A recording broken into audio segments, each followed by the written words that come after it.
Hi guys, Dr. Mel here. We're busy with quantitative aspects of chemistry, and it's very important. You're going to use this mole concept right through chemistry. Grade 10, you start working with this. You're going to apply it in 11 and 12.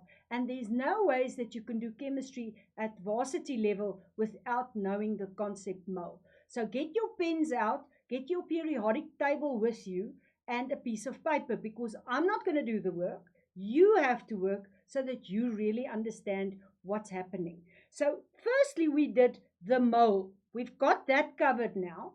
And in the previous lesson, we said molar mass. Now we're going to look at molar particles, the number of particles. Now, just refresh ourselves again. We've got 12 here, and we know 12 means a dozen.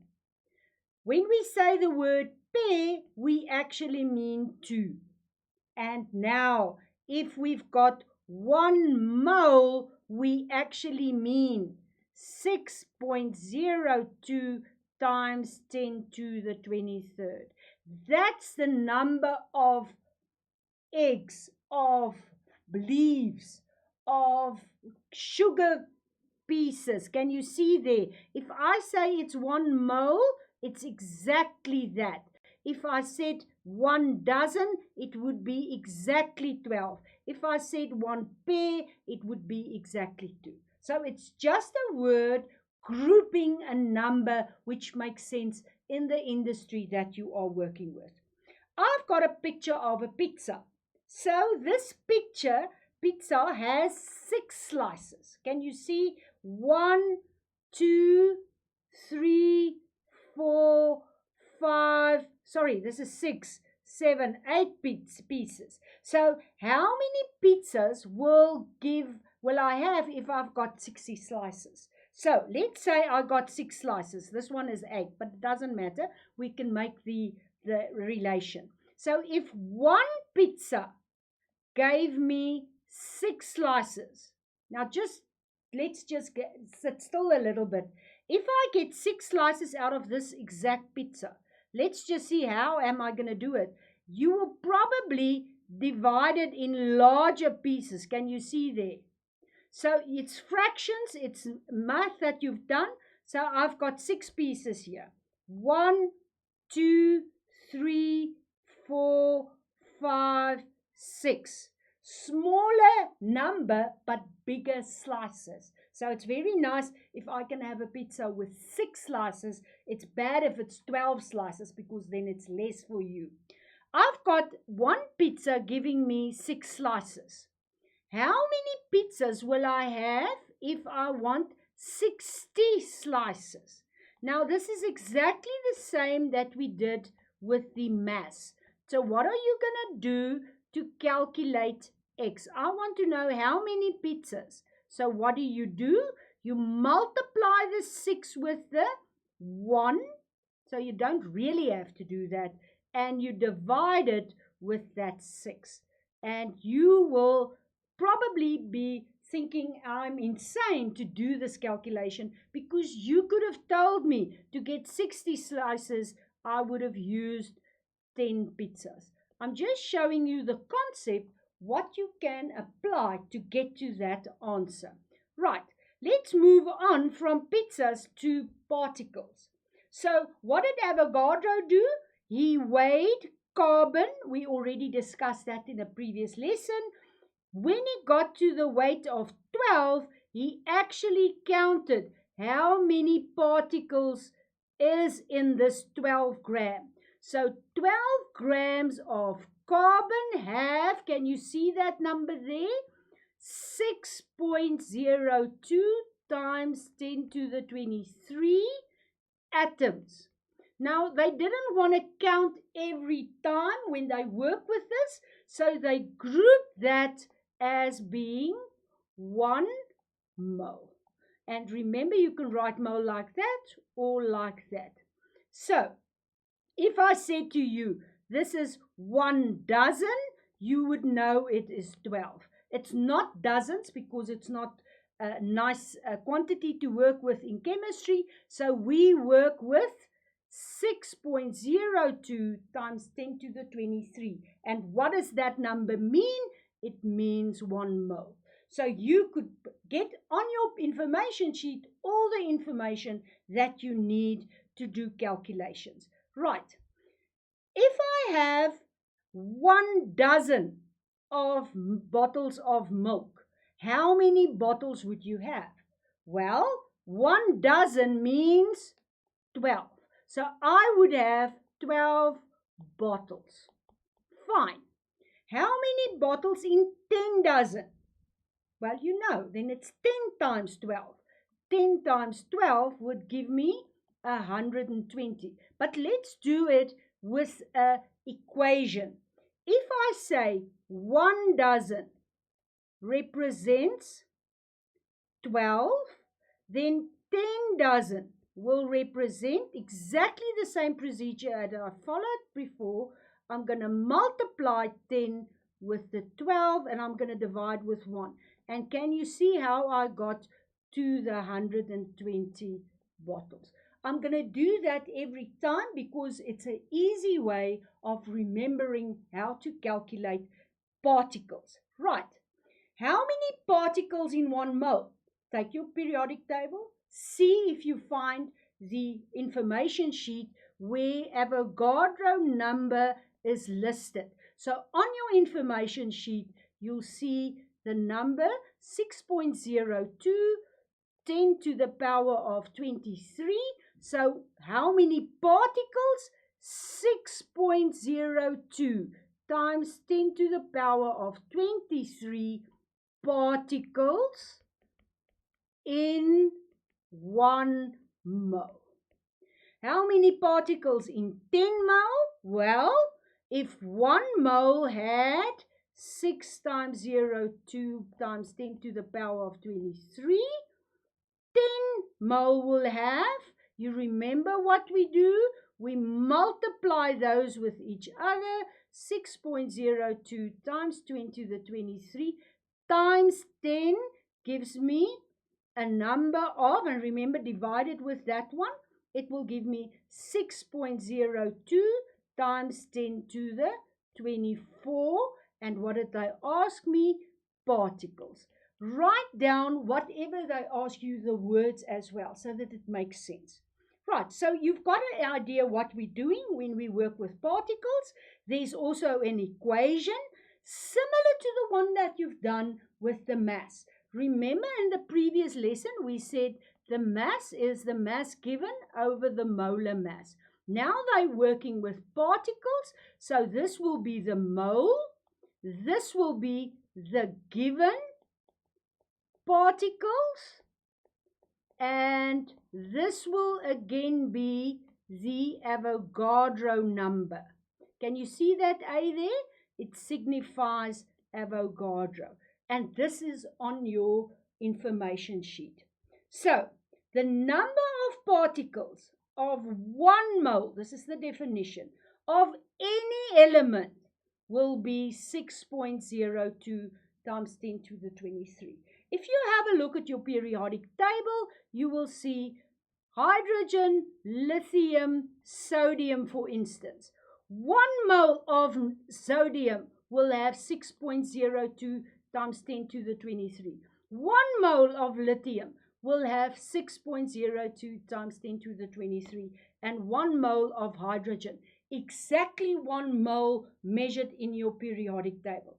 And remember, you've got the mass there, but this is now the particles. So be careful that you use the right equation. How many atoms is the question in 2 mole of calcium? So what do I know about calcium?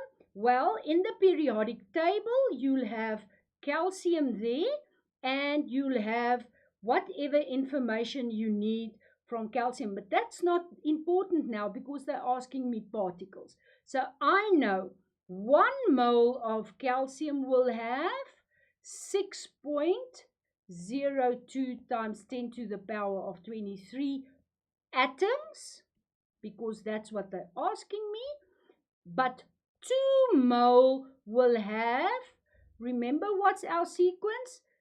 2 times that number divided by the 1. So it will be 2 times 6.02 times 10 to the 23rd divided by 1, giving me an answer of 12.04 times 10 to the 23rd atoms. That's what they asked me, so I have got to answer the question very, very complete writing of what they asked me.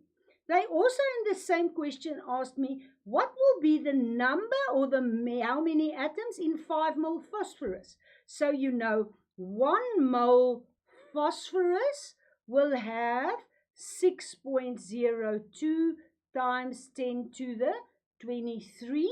So 5 mole will be 5 times 6 to the 02 times 10 to the 23rd divided by 1.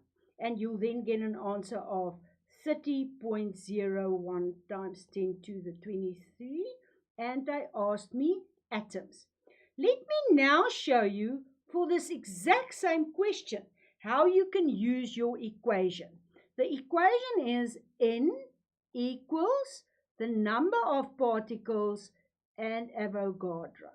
So what they're asking me is what's the number of particles? What they're giving me, they're providing me with 5 moles of phosphorus. Can you see it there? And what I always have is the Avogadro number. So here I've got this number and I've been asked to calculate that in. And can you see, to get that in, you're now going to multiply that 6.02 with the 5, and that's exactly what we've done here.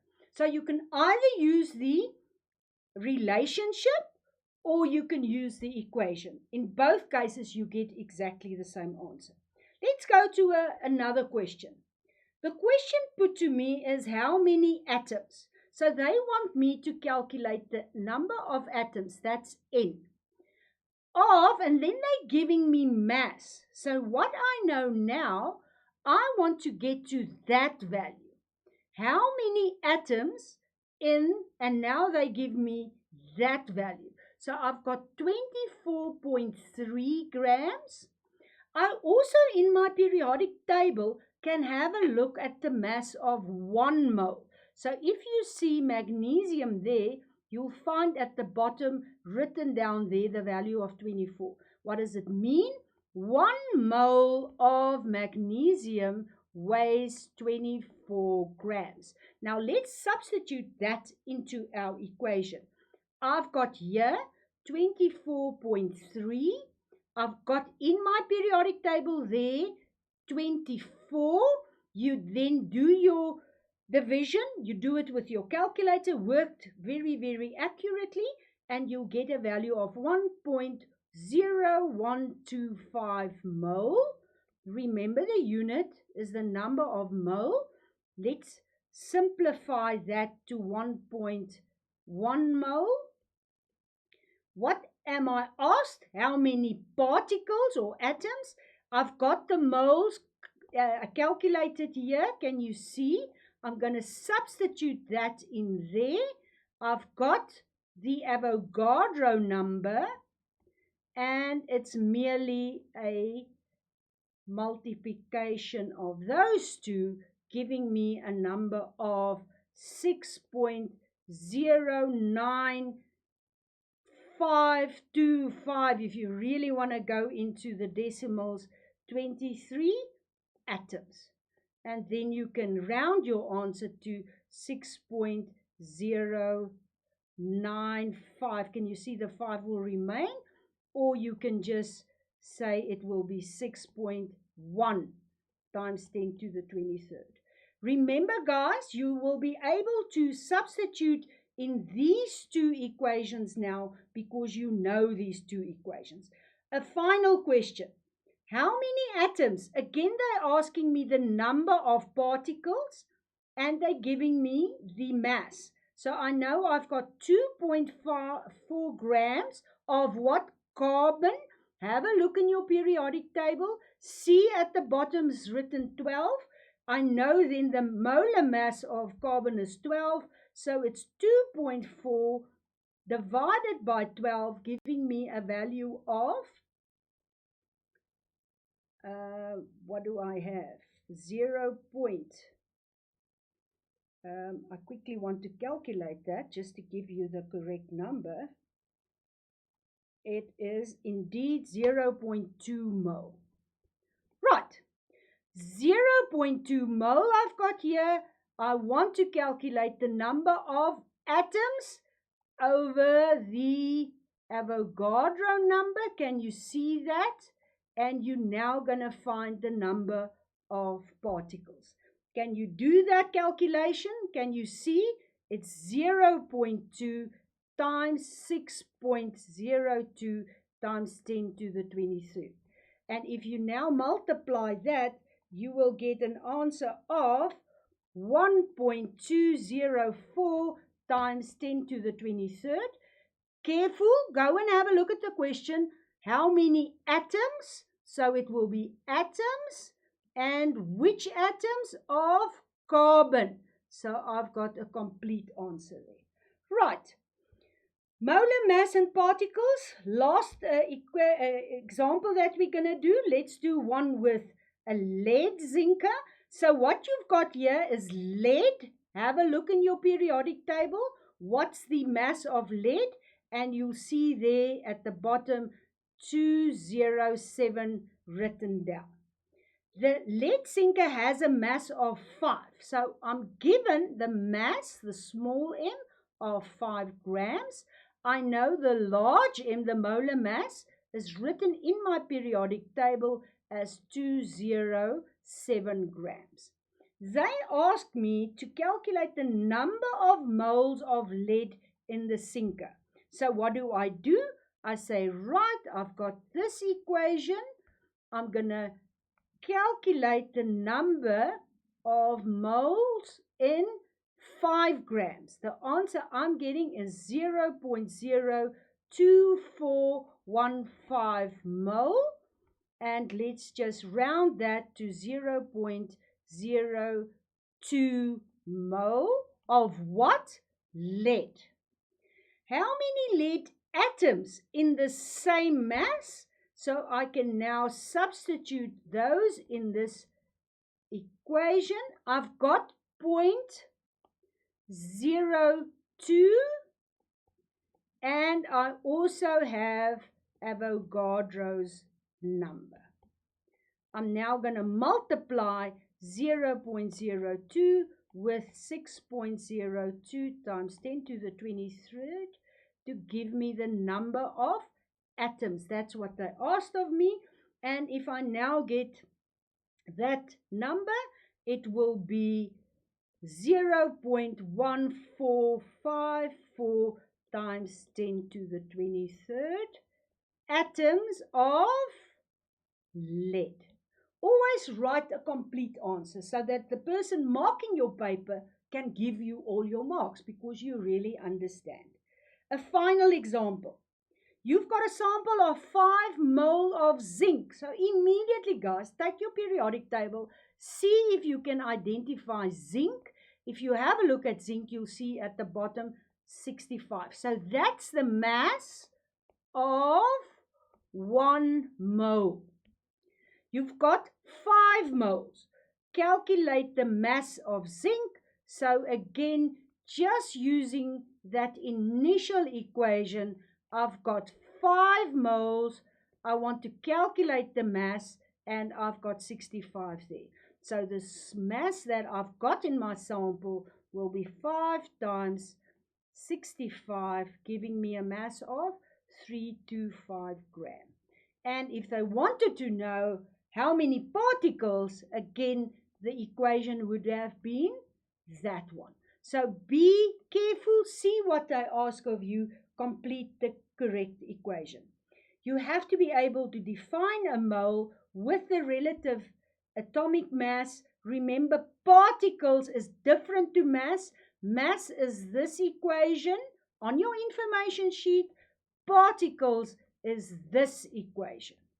And you'll have to be able to calculate moles or mass or particles using these equations. I hope you enjoy working out the moles, the mass, and the particles because it's very important. Bye-bye.